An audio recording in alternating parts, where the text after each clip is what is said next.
Hetimi është i vështirë, sidomos kur vjen puna tek çështjet me natyrë korruptive, të cilët krimet e natyrës korruptive janë krimet më të vështira për t'u hetuar dhe krimet në detyrë, sepse është një krim intelektual dhe intelektuali para se të bëjë krimin përpiqet si do fshehë edhe gjurmët e krimit apo shfrytëzohet në hapësirat ligjore me qëllim kryerjen e krimit. Një ndërhyrje kibernetike ka ekspozuar dobësinë e sistemit të drejtësisë përballë krimit të organizuar. Dy punonjës shtetëror, Zambak Gjoni, ish zyrtar i Drejtorisë së Bugjeve dhe Arnold Rokaj, ish inspektor në IMT, janë arrestuar nga SPAK pasi hyrën në emailët e prokurorëve të posaçëm. Ata nuk janë hakra të huaj, por persona me akses në informacion të klasifikuar.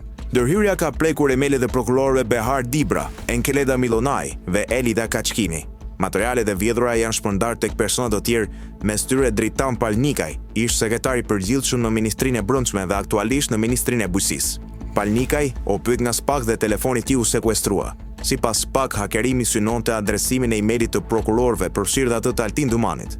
Institucione siguron se sistemi i brendshëm nuk është prekur dhe hetime nuk janë dëmtuar. Megjithatë, ngrihen dyshime mbi qëllimin e sulmit apo kërkoi informacion mbi ndonjë dosje të rëndësishme. Autorët nuk janë thjesht persona që sfidojnë sistemin, por pjesë e një grupi të strukturuar kriminal. Pyetja mbetet, kush i porositi?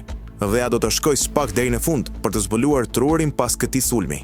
Ndërtëra SPAK siguron se hetimet do të vazhdojnë dhe se po merren masa për mbrojtjen e të dhënave sensitive.